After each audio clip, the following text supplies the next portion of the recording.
Hello everyone, मैं पूजा शर्मा आप सभी का स्वागत करती हूँ इंडियन फिल्म हिस्ट्री में। आज हम बात करने वाले हैं कार्गो की। दो ऐसे किरदारों ने पूरी मूवी को अच्छे से दिखा दिया है। यानी वो दो किरदार हैं विक्रांत मैसी उर्फ प्रहस्ता और श्वेता त्रिपाठी उर्फ युविष्का। दोस्तों, ये पूरी मूवी इन दोनों के इर्द गिर्द घूमती नज़र आ रही है।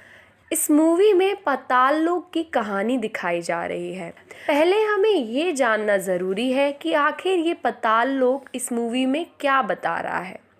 तो पाताल लोक की बात करें तो दरअसल पाताल लोक राक्षसों का घर है और यहीं से पूरे पुष्पक स्पेसशिप को मॉनिटर किया जाता है। यहाँ राक्षस लोग उसी तरह फ्रीडम से रहते हैं जैसे हम धरती पर रहते हैं। राक्षस और इंसान सेम दिखते हैं, पर दो चीज़ें इन्हें हम इंसानों से अलग बनाती हैं।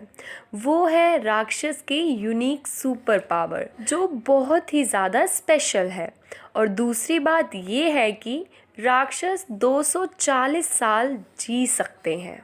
मूवी की शुरुआत की जाए तो प्रहष्टा का कैरेक्टर बहुत स्ट्रिक्ट है।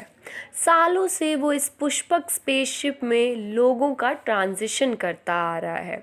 वो अपनी ड्यूटी के लिए बहुत ही ज़्यादा डेडिकेटेड है और शायद इसलिए अपने जॉब के पूरे करियर में आज तक एक भी छुट्टी प्रहष्टा ने नहीं ली है। प्रहष्टा अकेले ही ऐसा नहीं है जो लोगों की ट्रांजिशन करता है, और भी कई राक्षस एस्ट्रोनॉट हैं जो सेम काम करते हैं, पर प्रहष्टा की डेडिकेशन की वजह से पाताल लोक में सब उसके फ़ैन हैं।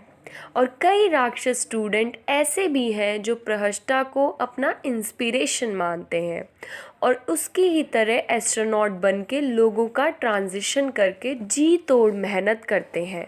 उनमें से एक है युविष्का। युविष्का एक स्टूडेंट है और उन्हें प्रहष्टा के असिस्टेंट के तौर पर पुष्पक स्पेसशिप में रिक्रूट किया गया है। युविष्का एक टीनेजर है और उसने हाल ही में कॉलेज में टॉप किया है, इसलिए युविष्का को पाताल लोक में सबसे रिलायबल स्पेसशिप पुष्पक में रिक्रूटमेंट मिल गई है और उसे प्रहष्टा के साथ काम करने की अपॉर्चुनिटी भी मिली है, जिसके लिए वो बहुत ही ज़्यादा एक्साइटेड है। युविष्का को 17 दिन लगते हैं पाताल लोक से स्पेस में पहुंचने के लिए। वहां पहुंचने के बाद प्रहष्टा बहुत ही पोलाइट मैनर में उसका स्वागत करता है और उसे थोड़ी देर रेस्ट करने के लिए कहता है। अगले दिन सुबह युविष्का तैयार होकर काम पर आती है और प्रहष्टा को उसके काम में मदद करती हैं। शाम होती है और दोनों बैठकर अपने स्पेशल पावर के बारे में बात करते हैं। प्रहष्टा बताता है कि वो अपने हाथों से बिना किसी चीज़ को छुए कुछ भी उठा सकता है। युविष्का अपनी पावर के बारे में बताती है कि वो किसी को भी हील कर सकती है, यानी किसी के भी ज़ख्म को भर सकती है, और इसी खासियत की वजह से उसे ये जॉब मिली है। दरअसल जिस भी कार्गो की बहुत दर्दनाक मौत होती है उसे पहले हील कर कर नॉर्मल कंडीशन में लाया जाता है, फिर उसका ट्रांजिशन किया जाता है और इस प्रोसेस को मशीन की हेल्प से करने में बहुत ज़्यादा समय लगता है।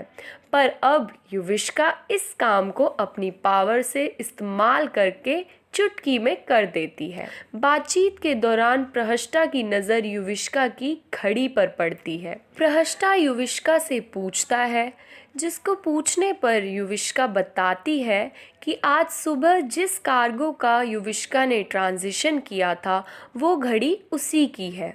वो उसे बहुत पसंद आई तो उसने रख ली। इस बात से प्रहष्टा बहुत गुस्सा हो जाता है और खूब डांटने लगता है। युविष्का इस बात से थोड़ी मायूस होती है और अपनी गलती मानती है और वो घड़ी लौटा देती है। प्रहष्टा उस घड़ी को कुछ और सामान के साथ मिलाकर बाहर फेंक देता है। दरअसल युविष्का बहुत बिंदास किस्म की लड़की है और प्रहष्टा बिल्कुल सीरियस टाइप के, इसलिए शुरुआत में दोनों की केमिस्ट्री बनने में थोड़ा टाइम लगता है। पर फिर आगे चलकर सब कुछ सही हो जाता है। युविष्का हमेशा से ही प्रहष्टा को ऑब्जर्व करती थी। हर रोज़ प्रहष्टा सीक्रेटली एक चिट्ठी लिखता है और उस चिट्ठी को डब्बे में बंद कर कर उस डब्बे को कहीं छुपा देता है। युविष्का अब हर दिन कई कार्गोस का ट्रांजिशन करती है और इस दौरान कार्गोस अपनी दुख भरी कहानी उसे सुनाते हैं, जिसे सुनने के बाद युविष्का कुछ ज़्यादा ही डिप्रेस्ड रहने लगती थी, जिस वजह से उसकी रेटिंग भी बहुत कम होने लगती है और उसकी जॉब भी खतरे में आ जाती है। इस दौरान वहाँ एक ओल्ड कपल कार्गो आता है। युविष्का उनकी फाइल को पढ़ती है तो उसको पता चलता है कि दोनों में से पत्नी को बहुत दिनों से कैंसर था, इसलिए दोनों ने सुसाइड कर लिया। इस केस को पढ़ने के बाद तो युविष्का मानो और ज़्यादा टूट जाती है, जिस चीज़ को प्रहष्टा देख लेता है। प्रहष्टा युविष्का के पास आता है और उसे लेकर एक कंप्यूटर के सामने जाता है और डिस्प्ले में ये दोनों उसी कपल के फ्यूचर को देखते हैं, जहां वो दोनों अगले जन्म में फिर से मिलते हैं और शादी कर कर बहुत खुश रहते हैं। फिर प्रहष्टा उसे समझाता है कि कभी कभी मौत हमें उतना दर्द नहीं देती जितना हमें ज़िंदगी दे देती है। मौत सिर्फ एक गेट है जिसके ज़रिए हम लोगों को बेहतर ज़िंदगी देते हैं, इसलिए अपने आप को छोटा ना समझो और इस सारी चीज़ों पर ज़्यादा ध्यान ना देकर अपने काम पर ध्यान दो। और शायद यही मैसेज है इस मूवी का भी। प्रहष्टा की बातों से युविष्का बहुत ज़्यादा इंस्पायर हो जाती है और कोशिश करके वो वापस अपनी हीलिंग पावर को गेन कर लेती है। फिर कुछ दिनों बाद गलती से युविष्का के हाथ प्रहष्टा के सारे लव लेटर लग जाते हैं, जिसपे एड्रेस में मंदाकिनी लिखा होता है। दरअसल मंदाकिनी और प्रहष्टा कॉलेज में एक साथ पढ़ते थे, पर कुछ रीज़न के कारण उन दोनों के बीच ब्रेकअप हो गया था और उसी ब्रेकअप के गम के कारण प्रहष्टा इतनी दूर स्पेस में चले आया और पूरी दुनिया से अपने आप को आइसोलेट कर लिया। युविष्का ये सब जानने के बाद तुरंत एक ट्रिक से प्रहष्टा को फंसाकर मंदाकिनी और प्रहष्टा की एक वीडियो कॉलिंग करवाती है, जिसमें वो दोनों आमने सामने आ जाते हैं और फिर हम प्रहष्टा और मंदाकिनी के इनोसेंट प्यार को साफ साफ महसूस कर पाते हैं। कुछ दिनों बाद प्रहष्टा 70 साल तक स्पेस में जॉब करने के बाद रिटायर हो जाता है और पाताल लोक से वापस अपने घर चले जाता है। युविष्का फिर पुष्पक स्पेसशिप की हेड बन जाती है और फिल्म के आखिर में हम देखते हैं कि युविष्का को एक बॉक्स मिलता है जिसमें उसका पसंदीदा पीला वॉच होता है। इस वॉच को प्रहष्टा ने ही उसके लिए वहाँ छोड़ा होता है और ऐसे हो जाता है इस मूवी का अंत। ये एक सिसिफी फिल्म है जो आप नेटफ्लिक्स पर देख सकते हैं।